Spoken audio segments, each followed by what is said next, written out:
पति के साथ भोजन करने वाली औरतें जरूर सुने ये नियम। मित्रों, महाभारत ग्रंथ में मनुष्य को भोजन करते समय कुछ बहुत ही जरूरी नियम बताए गए हैं।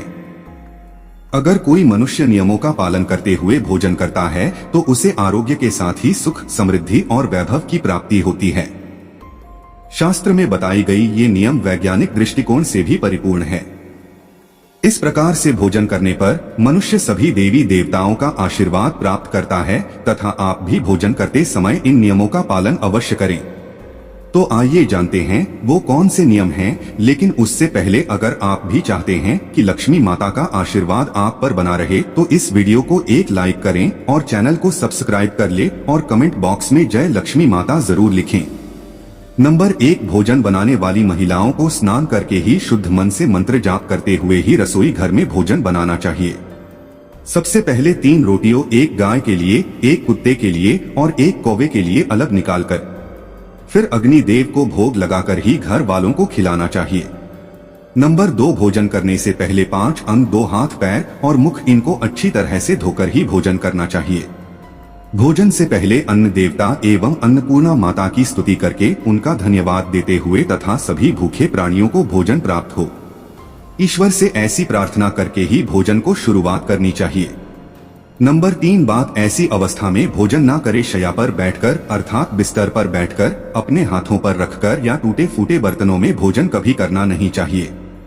मल मूत्र का वेग होने पर भी भोजन करना नहीं चाहिए। कला अथवा क्लेश के माहौल में भी भोजन करना अनुचित माना गया है।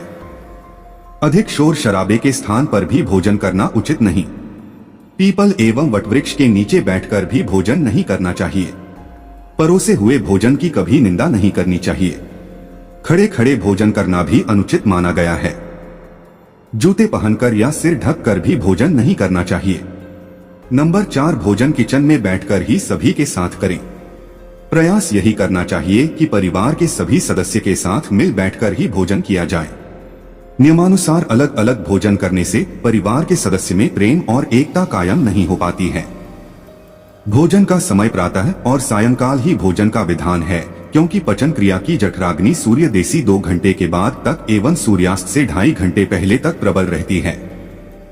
जो व्यक्ति सिर्फ एक समय भोजन करता है वो योगी है और जो 2 समय भोजन करता है वो भोगी कहा गया है। नंबर 5, भोजन की दिशा भोजन पूर्व और उत्तर दिशा की ओर करके ही करना चाहिए। दक्षिण दिशा की ओर किया गया भोजन प्रेत को प्राप्त होता है। पश्चिम दिशा की ओर किया हुआ भोजन खाने से रोग की वृद्धि होती है। आइए अब जानते हैं भोजन कैसा होना चाहिए। नंबर 1, बहुत तीखा या बहुत ही मीठा भोजन नहीं करना चाहिए। किसी के द्वारा छोड़ा हुआ भोजन भी कभी ग्रहण नहीं करना चाहिए। आधा खाया हुआ फल, मिठाइयाँ आदि फिर से नहीं खानी चाहिए। खाना छोड़कर उठ जाने पर दोबारा भोजन कभी करना नहीं चाहिए।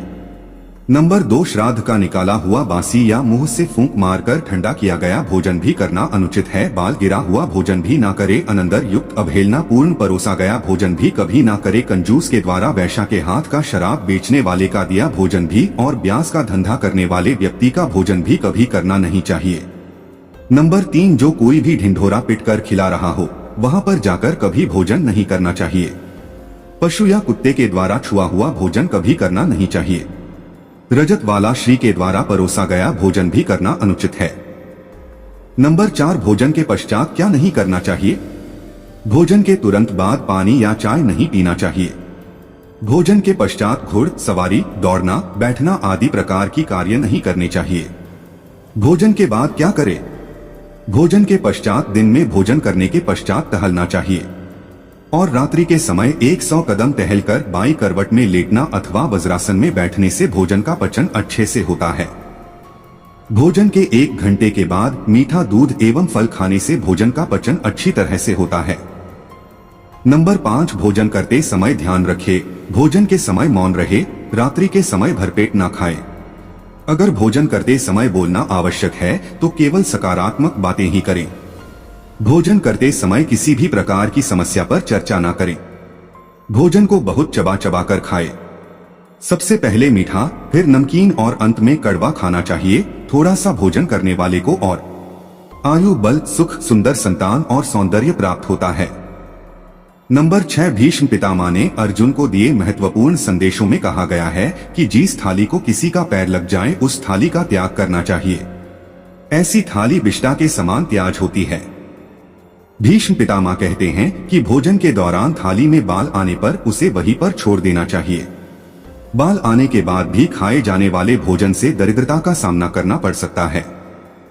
भोजन पूर्व जिस थाली को कोई लांघ कर गया हो, ऐसे भोजन को भी कभी ग्रहण नहीं करना चाहिए। इसे किचन की सामान छोड़ देने वाला समझना चाहिए। बीच में पितामह ने अर्जुन को बताया कि एक ही थाली में भाई भाई भोजन करे तो वो अमृत के समान हो जाती है। ऐसे भोजन से धन, धान्य, स्वास्थ्य और लक्ष्मी की वृद्धि होती है। भीष्म पितामह के अनुसार पति पत्नी को एक ही थाली में भोजन करने को निषेध माना गया है। भीष्म पितामह के अनुसार एक ही थाली में पति पत्नी भोजन करते हैं तो ऐसी थाली मादक पदार्थों से भरी मानी जाने वाली होती है। पत्नी को पति के भोजन के उपरांत ही भोजन करना चाहिए। इससे घर में सुख समृद्धि बढ़ती है। तो दोस्तों, ये तो महत्वपूर्ण बातें जो महाभारत में बताई गई है। मित्रों, अगर आपको हमारी वीडियो अच्छी लगी तो कमेंट बॉक्स में जय मां लक्ष्मी जरूर लिखें। मां लक्ष्मी आप पर सदैव अपनी कृपा बनाए रखें। वीडियो के अंत तक बने रहने के लिए धन्यवाद।